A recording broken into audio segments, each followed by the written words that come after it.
Welcome to the Elaborate Topics podcast, where we focus on lab-specific strategies for medical laboratory professionals. We're proud to be the healthcare detectives that work behind the scenes to get the results needed to influence medical decisions. Let's grow together and jump right into the lab.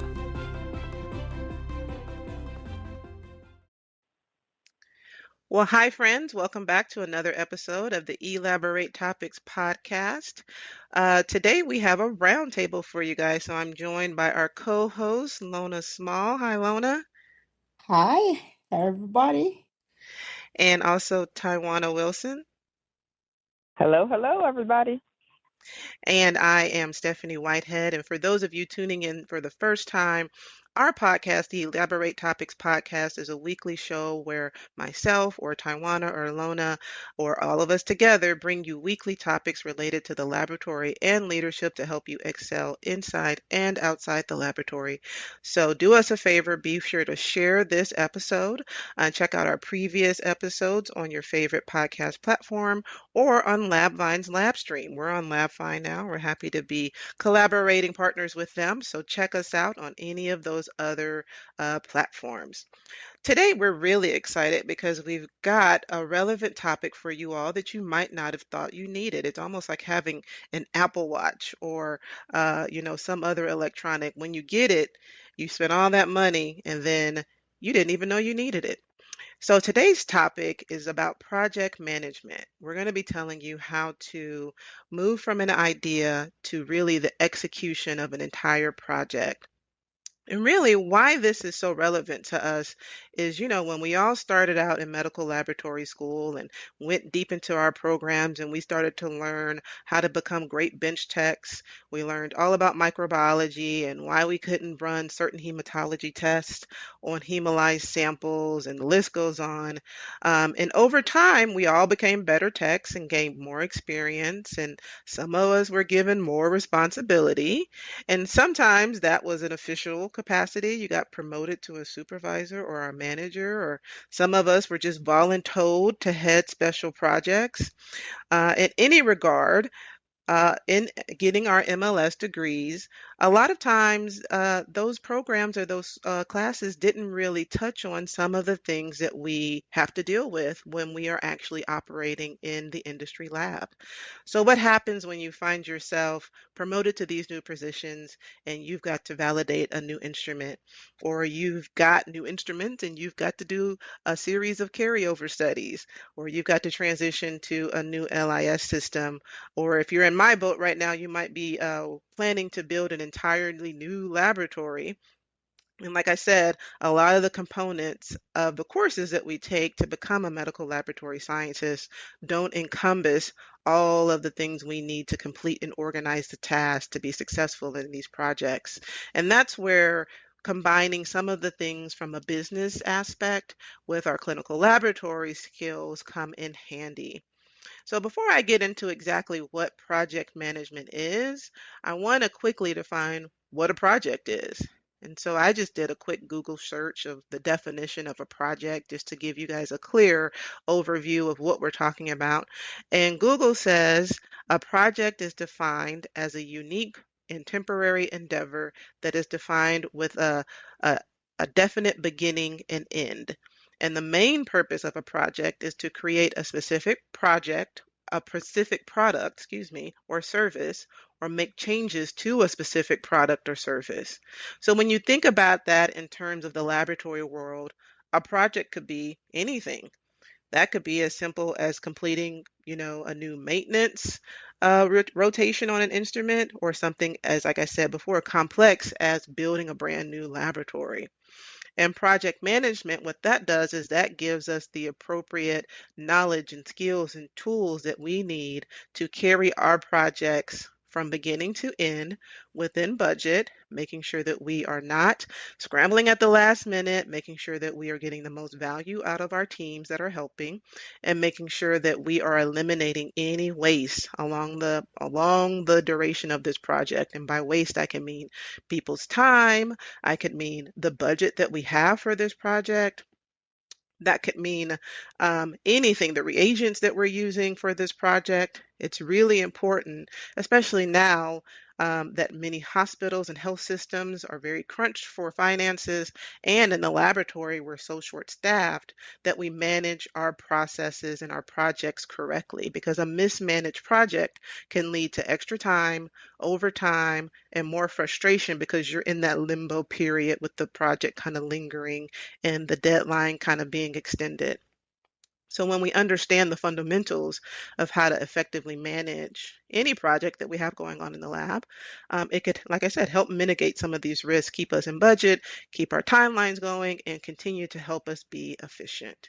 And so that's just a basic overview. Like I said, I could think of 10 projects that we have going on in our lab right now, all simultaneously, some as big as renovations and building new laboratories, and some as small as moving instrumentation around. But you need to be able to effectively plan for your staffing on these days, what impact it's going to have to your customers. If you're taking down an instrument, will you need to send that testing out for a period of time? And who do you need to communicate that to? And what will that time frame be?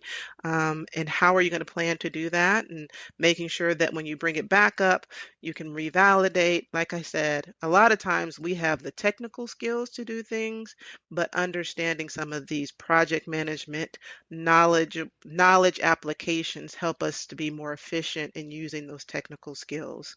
So today, as we briefly go over some of the high-level overview basics of project management, we are really lucky because one of our co-hosts has her PMP, and she is a project manager. And so I'm going to let Lona get into her part of this discussion, and she's going to get really detailed into what is project management and how you can use that in your laboratory. Thank you so much, Stephanie. Yes, I am a project manager. And the funny thing about it, I've used it a lot, mostly in process improvement. And for me, I did a lot of projects when it came to process improvement and a lot of concurrent projects. And I thought having a project management training would be helpful. But project management can be used in so many areas of the lab. Like Stephanie was talking about, when you're getting new automation, you may be putting in a whole new LIS or anything in terms of a project, any kind of new processes, any kind of new product that you have to work on from the beginning to the end. And for an established, standardized phase for project management, you have different phases of that whole workflow when you're actually creating a new product or putting in a new process.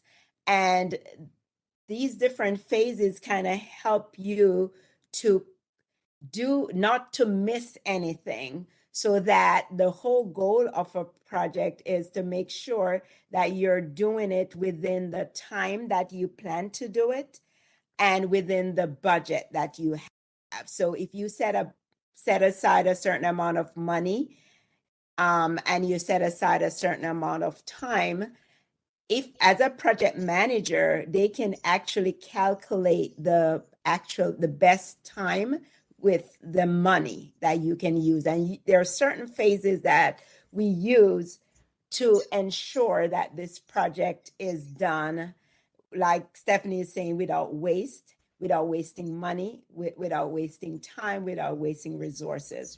So for a project, I'm going to go through the different phases that's important to have an effective or efficient project. And the first phase of the project is the initiation phase.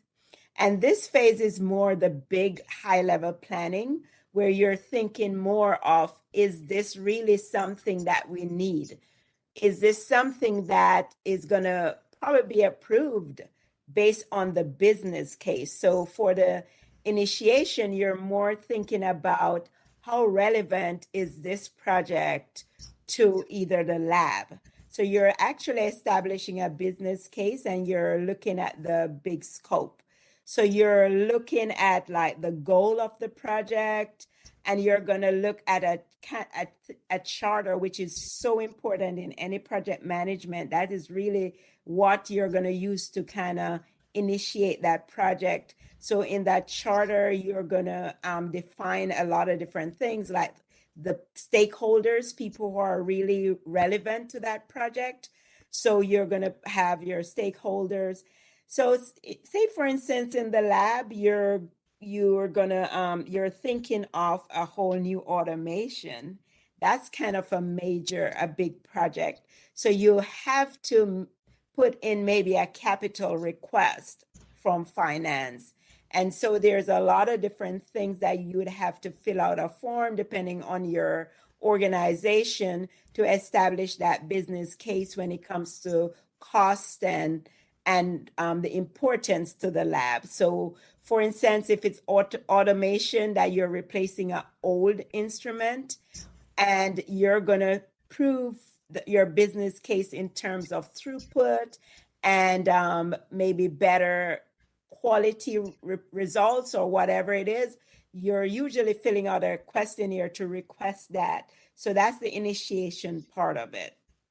But then once that's done, you have to look at the planning phase. And that's where a lot of detail comes in, where you're actually having that detailed project. Who are the people that are going to be involved in the communication? You're more detailed about your goals and what are the deliverables. So if you're working with a vendor, you want to know what are some of the things that are going to be when we think of the deliverables, you can think of deliverables based on timeline. For the planning, you're thinking maybe we're going to do these in phases, or we're going to do it concurrently, or we're going to put everything in. If you're thinking, I'm thinking of a recent project that we just did where we replaced all of our lines and we had an additional line. And so we had to think about downtime. So are we going to replace everything at the same time? Or are we going to do it in phases where this piece will go in while our old piece? So before we had our storage unit that was still running, or that sometimes one phase we took out all the lines and we had to do some manual work. So we had to do a lot of planning to decide on how we're going to work things out in terms of phases, what comes before what would have to go before the other. Because you in project management, there are certain things that you have to actually define, that this goes before this depend on this. So you're actually sitting down and coming up with a very clear plan. And then you're looking at your budget and the baseline for your budget, like what's the maximum we can spend on this. You're looking at roles and responsibilities. Who are responsible to do different parts of the project? So the planning phase is very detailed, is a lot of work, but that phase is so important in any project. I know for some labs, and even for my lab, which is a very big lab, we do a lot of major projects and we get a lot of people involved. We have the vendors involved, we have finance involved, we have the technical directors involved, we have the supervisors involved in the full planning of the project. So you're looking at timeline, you're looking at cost, you're looking at layout, you're looking at scope. And scope would be basically, we don't want to go over, say, if you're working on a certain project, which is just, we're just replacing the chemistry analyzer.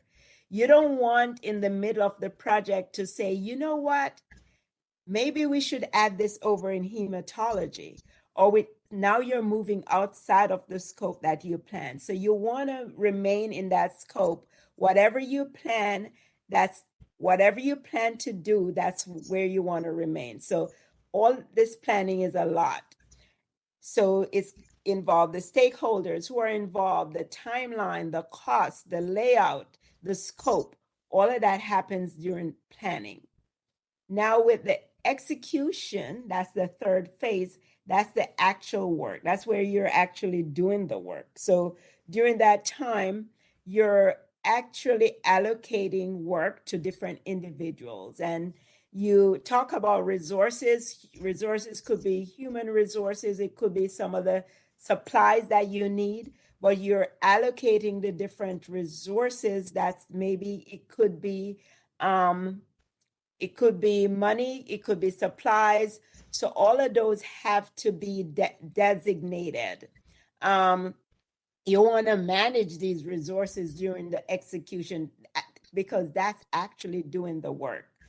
And that's where you're building, whether it's going to be your new LIS, whether it's going to be your new automation, whatever it is, but that's when you're building it. And during that time, it's so important to set up meetings because when you're setting up your different timelines for different phases of your project, you want to make sure that if anything went wrong, it's being reported at that time and it can be fixed before it gets out of scope. Because the goal of a project is to make sure that when everything is done, it's within budget and it's within the time. So you don't want things out of scope.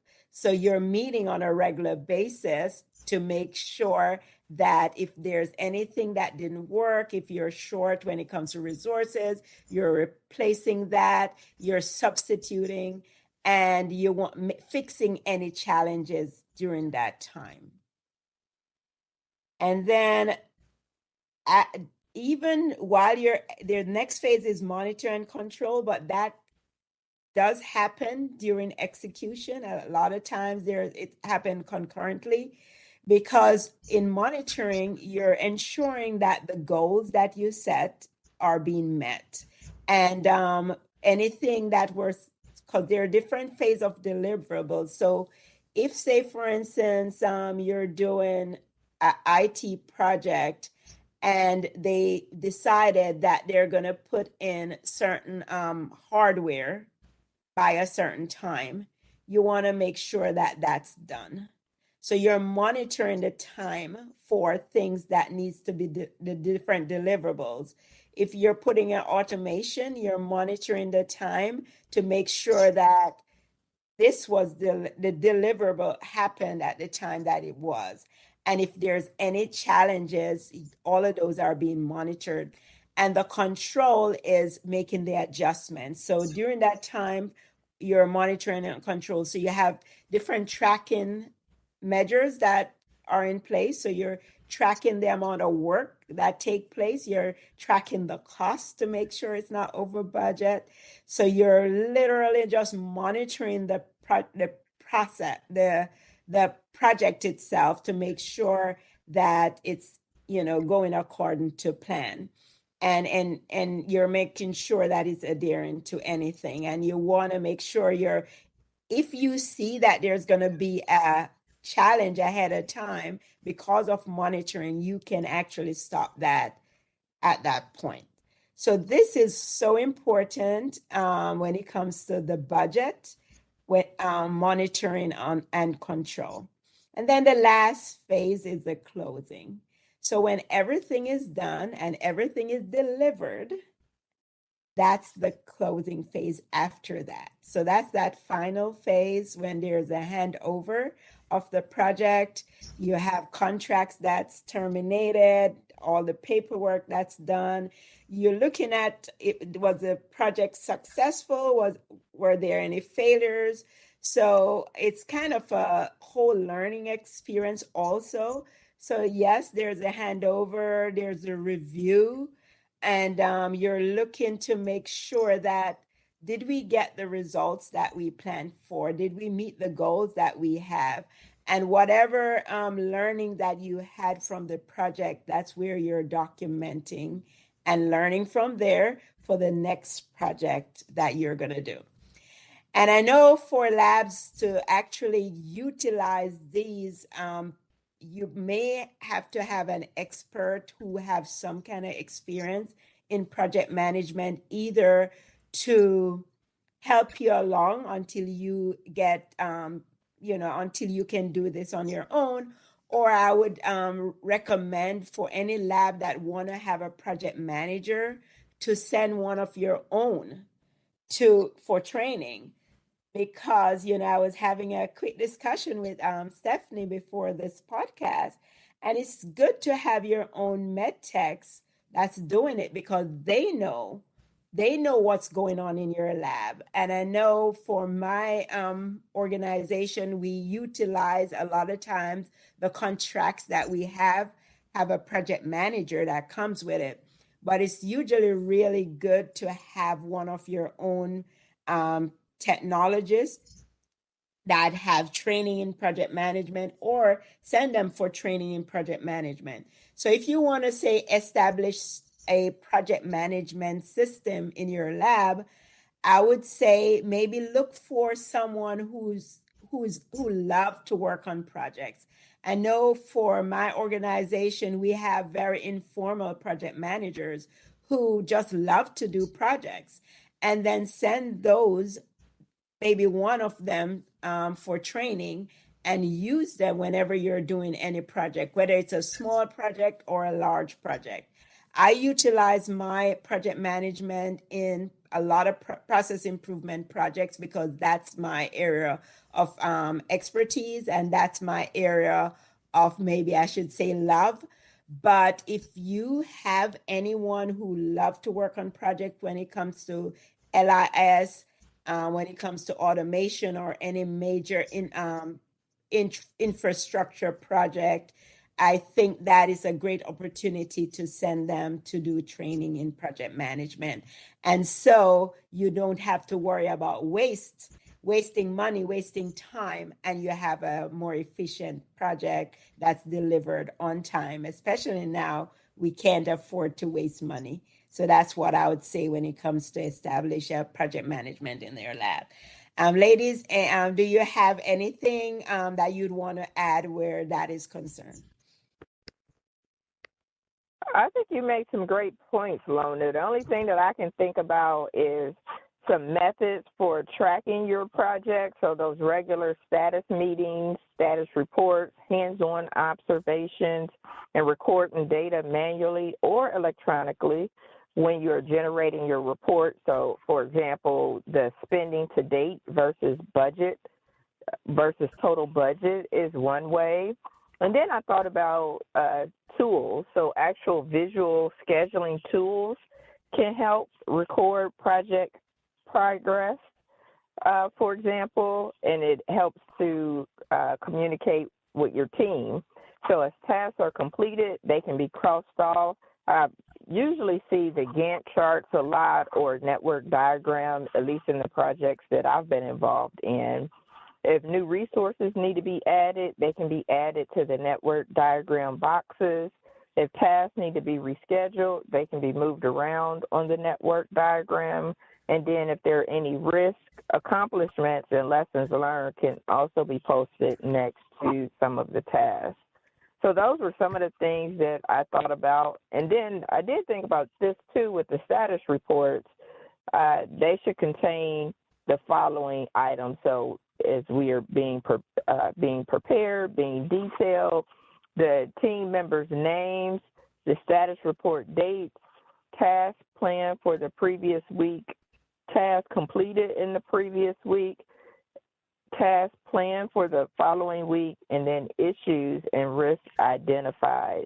So like you mentioned, a lot of times when you have these big projects, you'll have the vendors and they will have a project manager. And I know for chemistry, for us, our vendor has been awesome about having a project manager. But what we also have done is had a lab project manager included as well. And our particular project manager she sits in IT, so she's under the bucket of all things IT, which is great because she's always thinking about the different systems. We are integrated healthcare system, and we have a few different LISs that goes throughout our laboratories. And so it's helpful to have her thoughts, and she's able to parallel my chemistry projects with what might be happening in histology, what might be happening in microbiology, what's happening in hematology. So that way, if there's any risk, not just from the chemistry standpoint, but also looking at, okay, we're having an upgrade with our LIS. If this project goes an extra week, that's going to have an impact on that LIS upgrade, or that's going to have an impact on the microbiology upgrade. So I think you hit the nail on the head with that, Lona, that it's very important to have that lab project manager in parallel with whatever vendor you might have. And preferably if that person has an overview of all of the upcoming projects that might be going on. Stephanie, you got any thoughts about that? And then I want to talk about project management certifications, but I'll let you chime in. Can you guys hear me still? Yes. Thank you.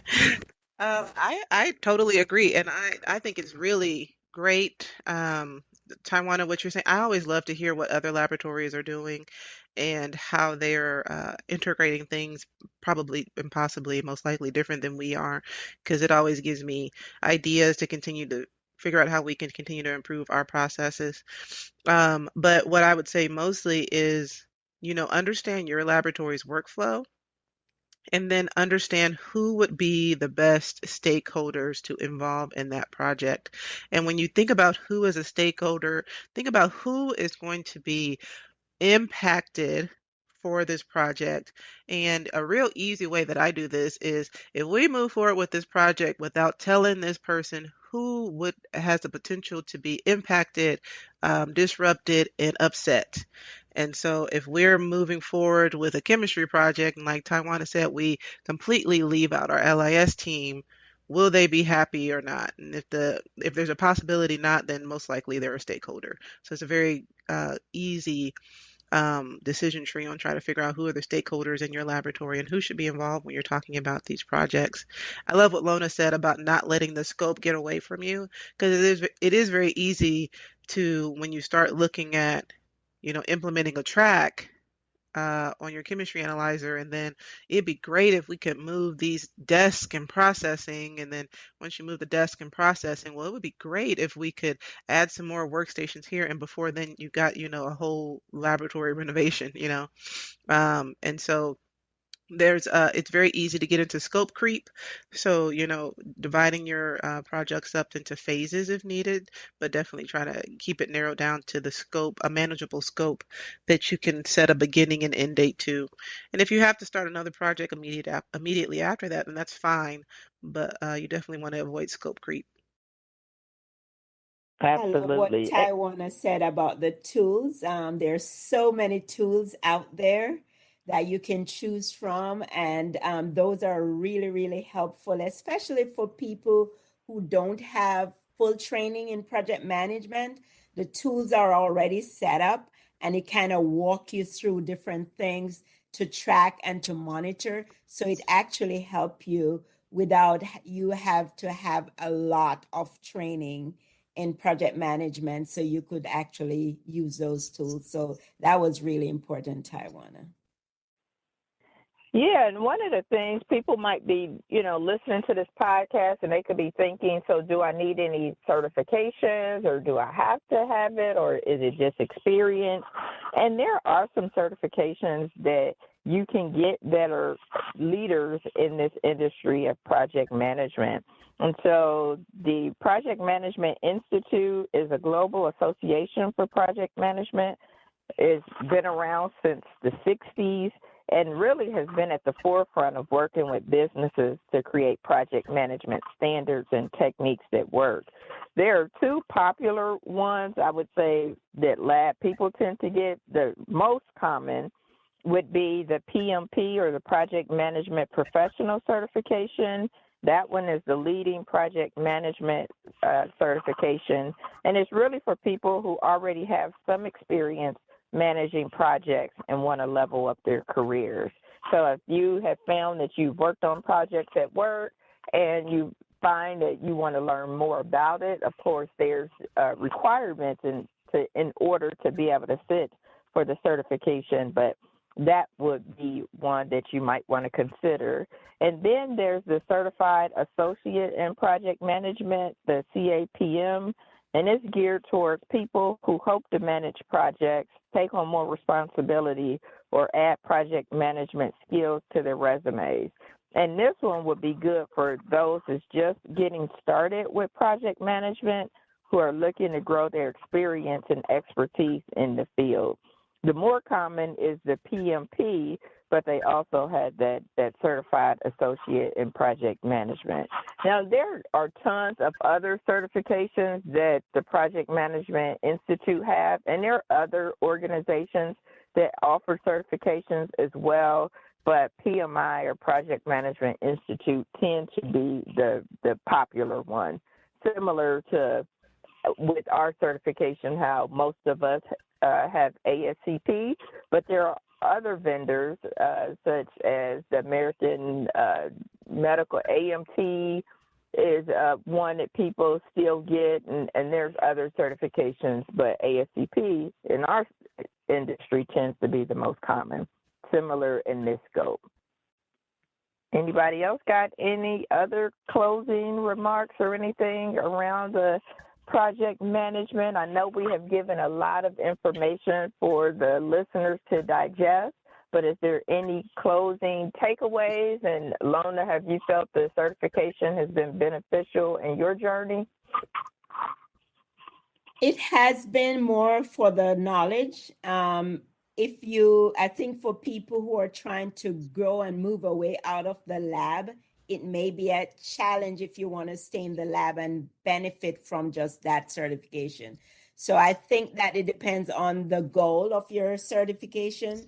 A lot of times for people taking a PMP certification, sometimes end up moving outside of their scope of work, maybe moving into industry or other areas, because in terms of the money that having that certification really kind of demand you, I suppose the cost is expensive and people want to get more money, and you don't get that kind of money in the lab unless you're moving out of like into the industry. So for me, it was more for using it in the process improvement consulting realm. So it depends on the individuals. If you want to go into industry or you want to move up in the hospital as a project manager, or move into IT as a project manager, then that's when you're thinking of reimbursement, then that would be worth it.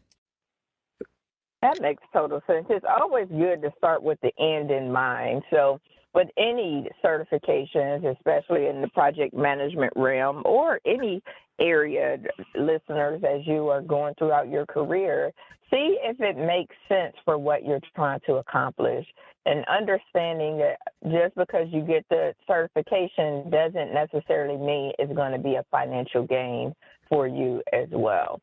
So I think that was a great point that you mentioned, Lona, to make sure that they figure out their goal for getting the certification and if it makes sense.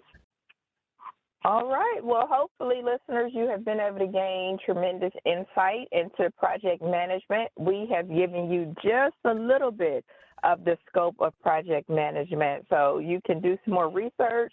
You can definitely reach out. Lona is our guru in regards to the project management landscape if you want to learn some more information, or you can go on the Project Management Institute's website and get some additional information as well. So thank you for tuning in to this episode of Elaborate Topics, where we brought you some awesome tips around project management.